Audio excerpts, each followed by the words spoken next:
Are you stopping yourself because of fear of criticism, of what other people will think, do, or say?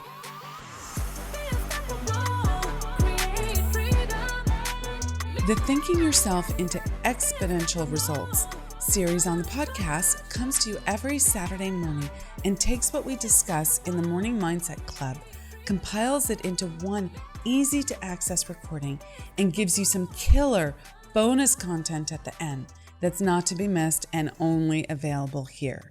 So let's dive right in.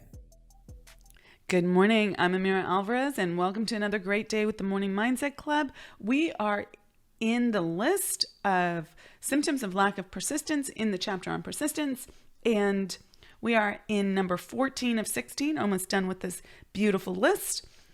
And number 14 is the habit of compromising with poverty instead of aiming at riches. General absence of ambition to be, to do, and to own. So, check this out. The habit of compromising with poverty instead of aiming at riches. How many of you have said to yourself, I'm not going to go for that. That's not for me. I need to do this instead. It's as easy to make, in fact, it's easier to make more money than less money. That's shocking, isn't it? Was for me. Oh my God, that blew my mind when I first heard it. It's easier to make more money than less money. Show me how. Show me how. Because this doesn't feel real easy right now. But I was aiming too low. I was aiming too low. So I was staying in the struggle. Aim high. Now, did I have to put in the work? Absolutely. Did I have to raise my level? Absolutely. Did I have to move through some of the challenges that existed at the level, financial level, income level that I was at? Absolutely. But when I aimed higher, and I got help with this, I figured out a plan that would get me there. And then I didn't just wish for it. I willed it. I committed to it. I decided I am doing this. And it was not all rainbows and unicorns. Okay, if you're looking for rainbows and unicorns, I'm not the gal for you. I'm not going to BS you. I'm not going to tell you there are no challenges. There will be challenges. There will be big challenges. And the carrot that I hold for you is that when you learn how to manage yourself in the face of those challenges, you are setting yourself free.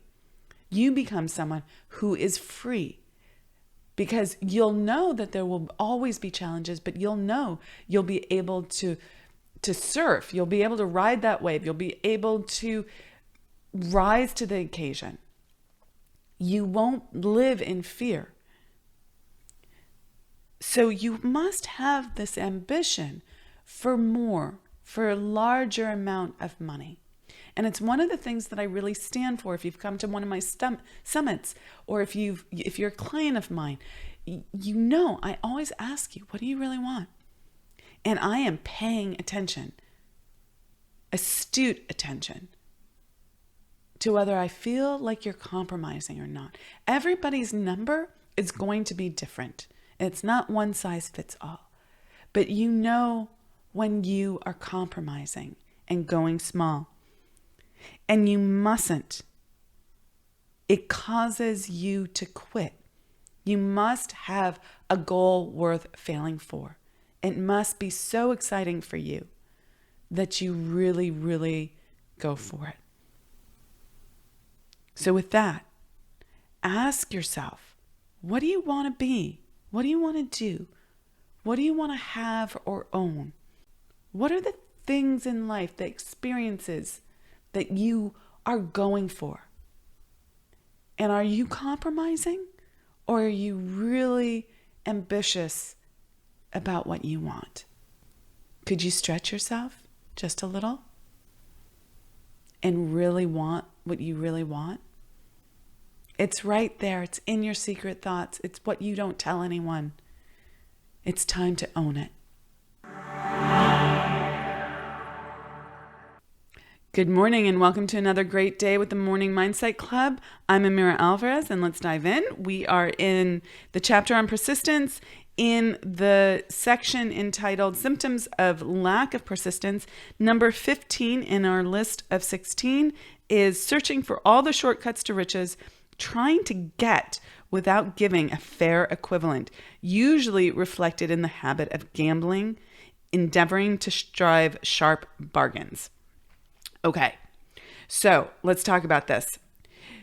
The first law of receiving is giving. You must give, and you actually must give more in value than you receive in cash equivalent. You must give more. That doesn't mean that you have to work yourself to the bone and give more time or give more struggle. You must give more benefit. So you must get out of your own way here. What kind of benefit could you give your client, your customer, your boss, your company that you're working for? How can you give more that's not about keeping you at the same level, sapping you? You must give more value in order to receive more. You must become more than your present place in order to receive more. And if you are searching for shortcuts to riches, which is getting before giving, or getting more than you've given, driving a sharp bargain, and you know when you're doing this, it feels icky inside, okay? Some people are addicted to getting one over on other people. If that's you, pay attention, okay? You'll never truly get ahead. There might be temporary wins or windfalls, but you'll never have the freedom of knowing how to get ahead with a clean conscience, with the joy of lifting everyone up, because it's totally possible. So if you are gambling, like, I want to pay this little amount and get this big reward, but you haven't added value in the process, then you are going to lose your persistence, because this kind of action doesn't work in the long run. It goes against the order of the universe. So you must train yourself to add value, continue to add value in every conversation, in everything you do. Add value. That's what you want to be focused on. Build your persistence around that.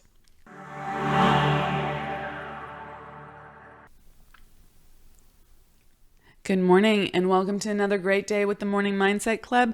I'm Amira Alvarez and let's get started. We are in the chapter on persistence in the symptoms of lack of persistence. And this is a list of 16 and we are at number 16 now. Fear of criticism. Failure to create plans to put them into action because of what other people will think, do, or say. This enemy belongs at the head of the list because it generally exists in one's subconscious mind where its presence is not recognized. And Hill says, see the 6 basic fears in a later chapter. That is chapter 15, the last chapter of this book. We'll get there. So, fear of criticism. It is huge, guys. It is huge. What will they think if I say this, if I do this, if I put myself out there like this, if I claim that I want to be a millionaire, will they laugh at me? If I claim that I want to be a billionaire, will they laugh at me? Will they think I'm wrong?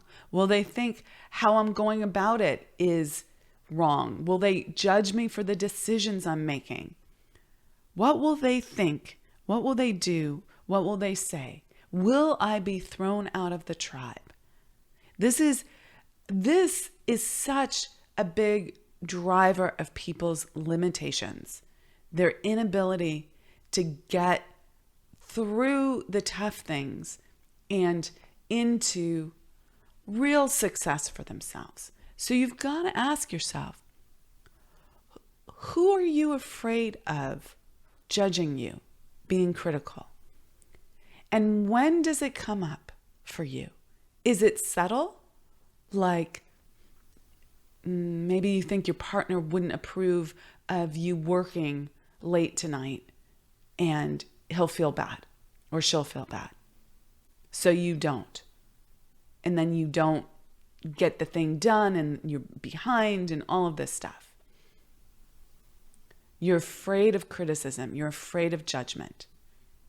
You might need to set up your day differently. You might need to set up your business differently. You're going to want to call yourself to a higher level there if you do actually want to spend the evening in general with your partner. But if you're afraid to communicate this one-time need or this regular need, listen, I have better energy at night. Can we switch up when we spend time? Because this is where I get all my best work done. For me, it's the morning, not the evening, but to play out this example, I'm using that, and evenings are oftentimes times where people have the most energy. So are you stopping yourself because of fear of criticism, of what other people will think, do, or say? It could be a real person. It can be a person in your head that's alive, like your mother or father who's alive and talking in your head, the adult in your head. They're actually not saying it. It's you who's saying it to yourself, but you have that fear. Or it could be someone who's passed away, who's dead already. It could be a family member who's passed away. Could be someone else who was important to you who's passed away. They don't have to be alive. They're just a voice in your head. It could be the people on social media. Could be your friends, your girlfriends. Could be your kids. I remember I hit rock bottom on this one when the voice in my head was my dog's voice. And I was like, oh, look at that. When I recognized that I was afraid of my dog being critical of me. And guys, everyone who's had a dog knows that they have their own personalities for sure, but they are not critical of you. They are like, I want this. I want to go out on a walk, but they're not saying you're bad because you're not taking me out on a walk. They just want to convince you it's better outside. Let's go. Okay. That's when I knew I had to really clean this up. It was such a big problem for me. And if this is a big problem for you, you have to clean this up too.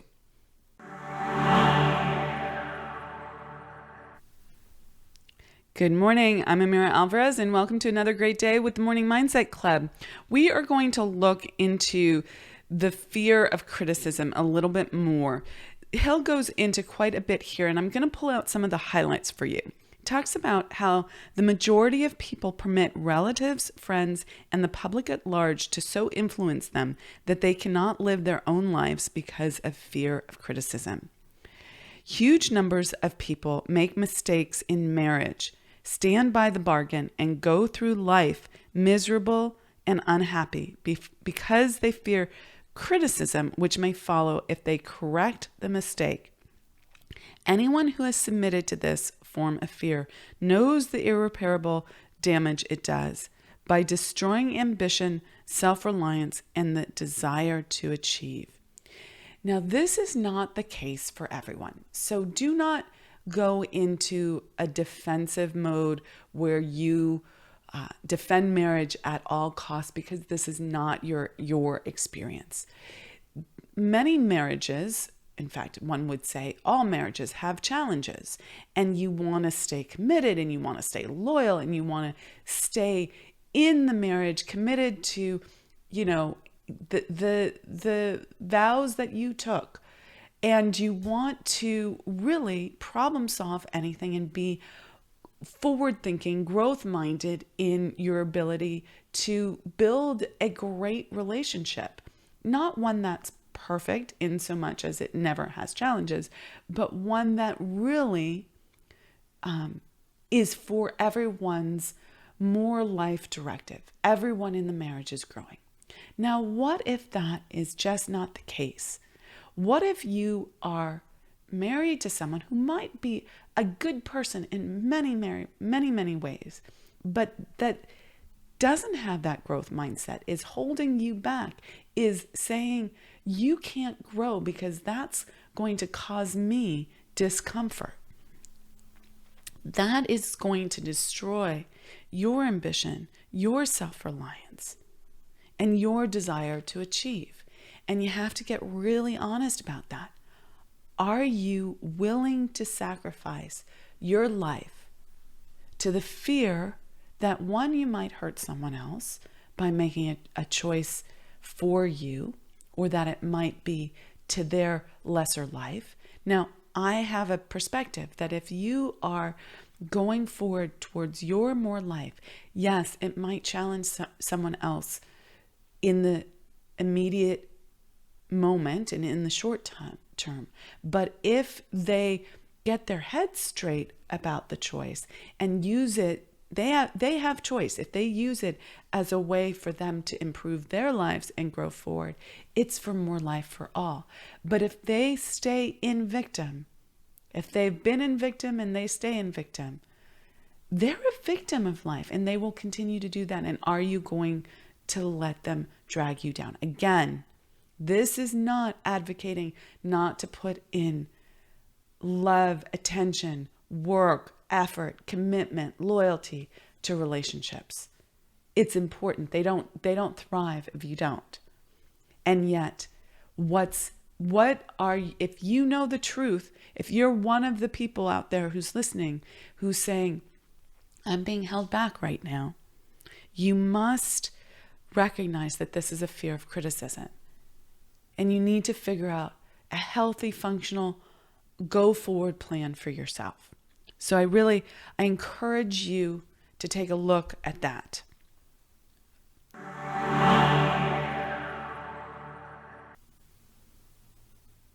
Good morning and welcome to another great day with the Morning Mindset Club. I'm Amira Alvarez, and let's get started. So we are talking about the fear of criticism and how that really reduces one's ability to be persistent in the pursuit of what they truly desire. Hill goes on to say, millions of people neglect to acquire belated educations after having left school because they fear criticism. Now, this is an interesting one. So oftentimes people, there's two sides to this. Oftentimes people will hold themselves back because they say, I don't have this degree. I don't have this certification. I haven't graduated from college. I haven't graduated from high school. I haven't gotten my PhD or my MBA, or I need this certificate to move forward. Now, this can really hold you back because you could go down a rabbit hole of endless education and use it as a way of not actually acting on your true desires and like putting together a plan and taking action and going for it. Okay. It can be a stalling technique. But here, Hill is saying people neglect to acquire education.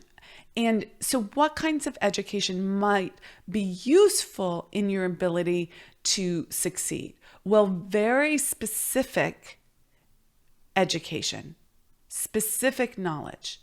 So if you are a bookkeeper and you are not constantly bettering your best and growing and keeping up on how new software works, how new software works, how new bookkeeping systems works, and yes, they are out there, and how you can better serve your clients, you're going to lose your forward momentum. You won't be growing into more life, which is a directive that we have. Every person has a more life directive. Our directive is to grow in this world, to grow into more, and we must be doing that. One of the ways we do that is by learning more. But also think about how that bookkeeper might need to get specialized knowledge in how to grow a business.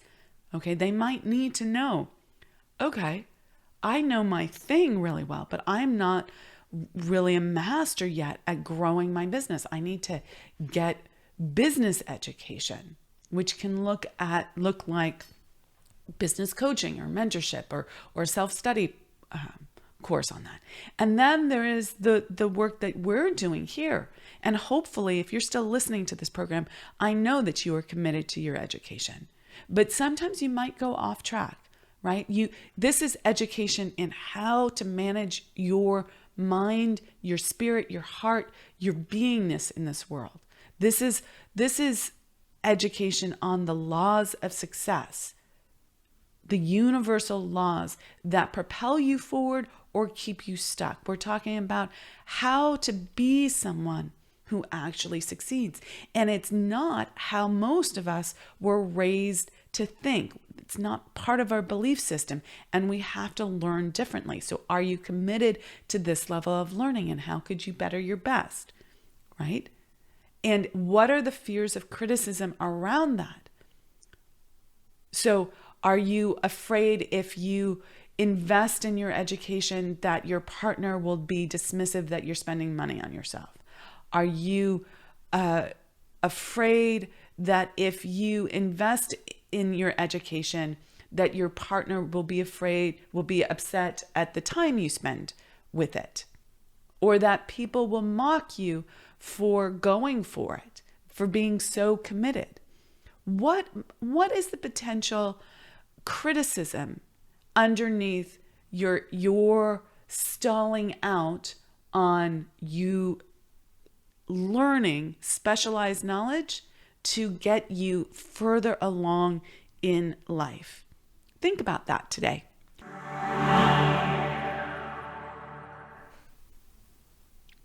Good morning and welcome to another great day with the Morning Mindset Club. I'm Amira Alvarez, and let's get started. Hill goes on to say, people refuse to take chances in business because they fear the criticism which may follow if they fail. The fear of criticism in such cases is stronger than the desire for success. Too many people refuse to set high goals for themselves or even neglect selecting a career because they fear the criticism of relatives and, quote, friends who may say, "Don't aim so high. People will think you are crazy." This is the tall poppy syndrome. I'm afraid to go big, so you must be my size. Let's cut you down. Let's say it's dangerous out there. Let's say that other people are going to judge you, but really, that's me judging you. That's me being uncomfortable with you stepping out and becoming more, stepping into your extraordinary life. I'm too afraid to do it, so I'm going to make you afraid to do it. Stop that. Stop listening. Stop listening. Lock your mind to that. Do not succumb to that kind of thinking. That keeps you small. And I know if you're listening to this that you want an extraordinary life. You must sort this out for yourself. Where is this coming up for you? Spend a few minutes today and write down 3, 4, 5 places where this is coming up for you, where your friends, your relatives are saying in subtle ways, "Don't aim so high. Don't change. Stay here with me. Don't leave me. Don't become more. That's a threat to me." Where are they saying some version of that? You must suss this out. You must hunt for these places. And you must sacrifice your decision to agree with them. It's not about them. Love them. Support them. But you must sacrifice, law of sacrifice here. You must sacrifice agreeing with them. And then you must fill, just like the law of sacrifice says, you must sacrifice something of a lower nature in order for something of a higher nature to come in. You must choose the higher nature, which is going for what you really want, taking that bigger action.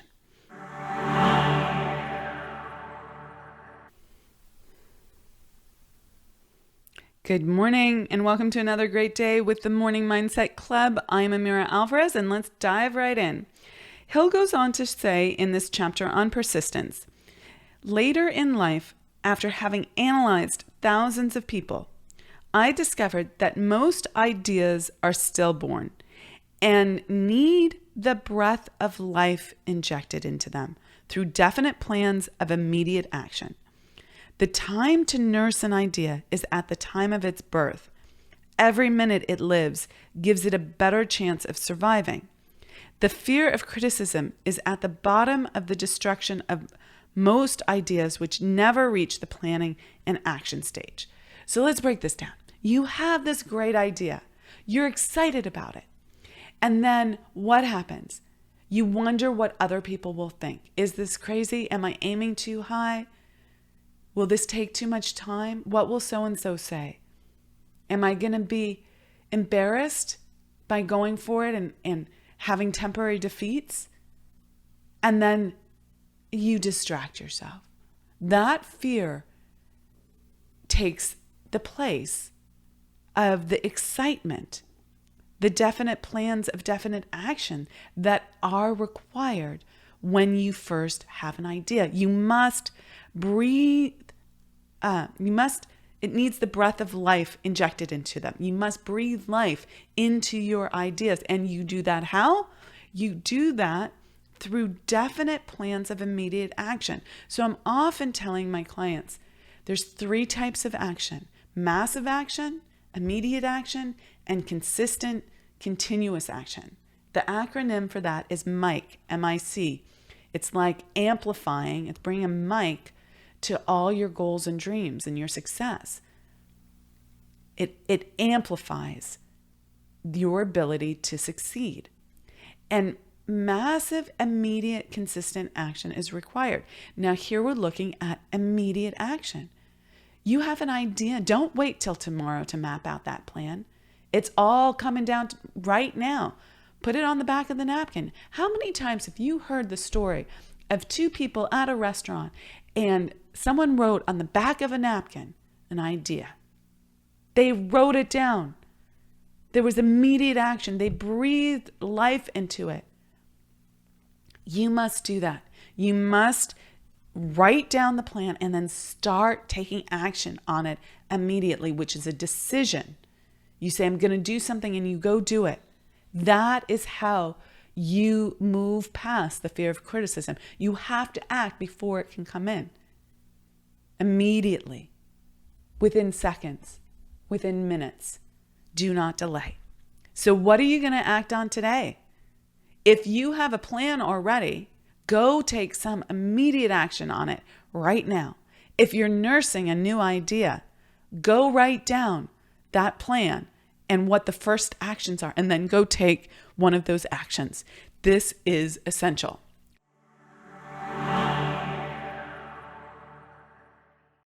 For the bonus content for this episode, I want to talk to you about fear some more. What are you actually afraid of? We all have fears. We're human. That's just the way it is. You have to really identify your fears. And in order to do that, you must look at your results. What have you said that you want to achieve, that you want to create in this world, that you have not yet done, where you're not getting the results that you actually want? And then you need to back engineer that, which means to just keep asking the question that comes before that. What stopped you from that? And what stopped you from doing that? And what stopped you from doing that? And if you dig deeper and deeper, you realize that it comes to some core fear that was created, you latched onto as a child. We all did. We all latched on to some core fears that really keep us stuck. And in order to change your results, you must break through the blind spot that you have around that fear. You must understand what is truly driving you. Now, most people can't see what originally created that fear that was perhaps true then, but is not true now. And this keeps them locked, forever being driven by a fear that they cannot see for themselves. They can see the results of it, but they cannot see what happened that locked that fear so deeply in themselves that is causing them to behave in ways that creates certain results. So in order to really break through your fears, yes, you must take different action. Absolutely. In the face of fear, you must be courageous. You must take different action. And you must take the next action that's right in front of you. You can't skip steps, but you can run those stairs quickly. And you must figure out what your blind spot is. This is so incredibly important. Once you see that, you can never not see it. It can never hold you back again unless you choose consciously to succumb to it. But right now you have a blind spot that is subconsciously driving all your behavior and you cannot see it. So it's super critical that you break through your blind spots. And if this is something you want help with, please reach out to us, book a consult. We'd be happy to help you with this. This is one of the things we do for our clients so that they can exceed their wildest dreams and achieve their goals faster than they ever thought possible. Because it's what's driving you and what's telling you whether you can or can't do something and whether you will or will not do something. It drives your actions. Okay, with that, I'm Amira Alvarez. Have an amazing day and rock it out. Take care. Hey, are you loving this material? We'd love to know. Join our Be Unstoppable Facebook group where we go live answering your questions and sharing even more material to help you step forward powerfully in your business and your life. Go to theunstoppablewoman.com/Facebook group. When you get there, leave us a comment or ask us a question. We'd love to hear from you. See you in the group and rock it out and be unstoppable.